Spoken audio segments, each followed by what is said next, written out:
নমস্কার বন্ধুরা, আমি জয়া। আজকেও আপনাদের সাথে আমি একটা মাছের রেসিপি শেয়ার করব।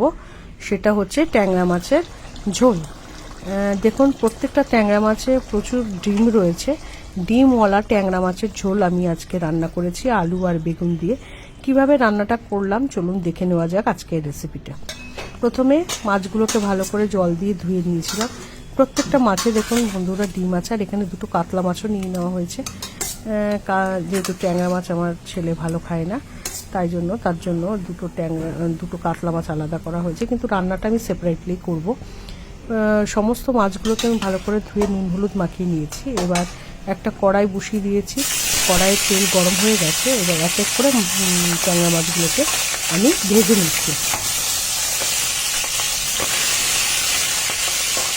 ট্যাংরা মাছ কিন্তু খুব ফোটে বন্ধুরা, ওই জন্য একটু নুন হলুদের সাথে যদি একটু তেল মাখিয়ে মাছটা ভাজা যায় তাহলে তেলটা ছেটে না। ওই জন্য আমি একটুখানি সর্ষের তেল মাখিয়ে নিয়েছিলাম নুন হলুদের সাথে, মাছের সাথে। এক এক করে সব মাছগুলো ভাজা হয়ে গেছে, আর প্রত্যেকটা মাছে ডিম রয়েছে।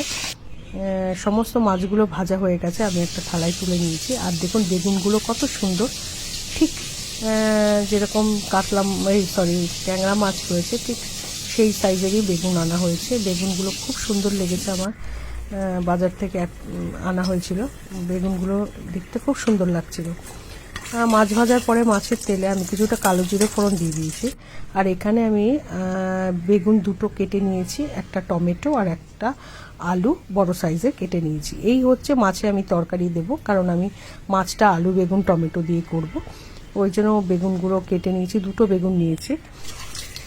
কালো জিরেটাকে তেলের মধ্যে নাড়িয়ে এবার এক এক করে আমি সব সবজিগুলো দিয়ে দেবো। প্রথমে আমি টমেটো দিয়ে দিচ্ছি।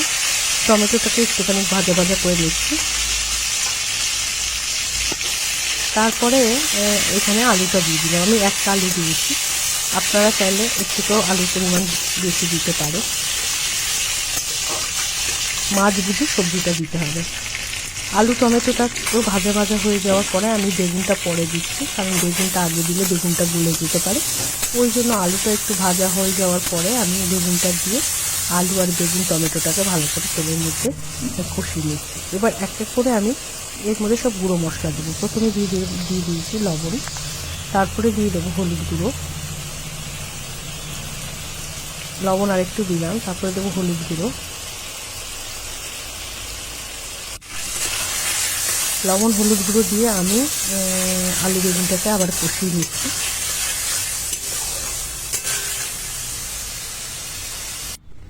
আর এখানে কিছু মশলার জন্য শুকনো লঙ্কা, কাঁচা লঙ্কা, আদা আর জিরে একটা মিক্সিং জারে পেস্ট করে নিয়েছিলাম। আর এদিকে আলু আর বেগুনটা আমার টমেটোটা ভালো কষানো হয়ে গেছে। এই অবস্থায় আমি মশলাটাকে দিয়ে দিয়েছিলাম। মশলাটাকে দিয়ে আমি মশলাটা এখনও দিইনি, মশলাটাকে দিয়ে দিয়েছি। এই যে এখন দিয়ে দিলাম। দিয়ে তারপরে মিক্সিতে যেহেতু একটু জল লাগানো ছিল ওই পাত্রটার মধ্যে, সেটা আবার পাত্রের মধ্যে একটু মশলা লাগানো ছিল, সেটা আবার একটু জল দিয়ে এই আলু বেগুনের মধ্যে আবার দিয়ে দিলাম। জিরে আদা আর কাঁচা লঙ্কা, শুকনো লঙ্কা বাটার পেস্টটা দিয়ে ভালো করে আলু বেগুনের সাথে কষিয়ে নেওয়ার পরে তেল দিয়ে যখন রিলিজ করে দিল তখন আমি এর মধ্যে জল দিয়ে দিলাম। এখানে আমি গরম জল ইউজ করেছি। গরম জল দিলে কিন্তু বন্ধুরা রান্নার স্বাদ কিন্তু খুব ভালো হয়। দেখুন ঝোলটা টকবক করে ফুটে উঠেছে। ঝোলটাকে অনেকক্ষণ ফুটতে দিতে হবে। এবার ঝোলটা ভালো করে ফুটে ওঠার পরে এক এক করে সব ট্যাংরা মাছগুলো আমি ভাজা ট্যাংরা মাছগুলো দিয়ে দিচ্ছি ঝোলের মধ্যে। প্রত্যেকটা মাছে ডিম আছে আজকে, ট্যাংরা মাছে প্রত্যেকটা ট্যাংরা মাছে ডিম আছে।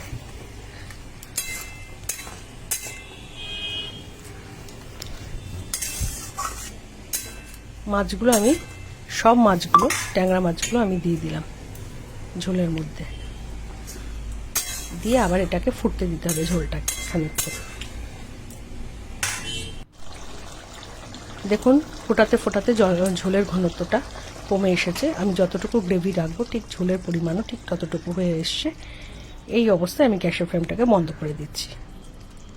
আর দেখুন হয়ে গেল আমার ট্যাংরা মাছের ঝোল আলু বেগুন দিয়ে। রেসিপিটা কেমন লাগলো বন্ধুরা জানাবেন, ভালো লাগলে লাইক কমেন্ট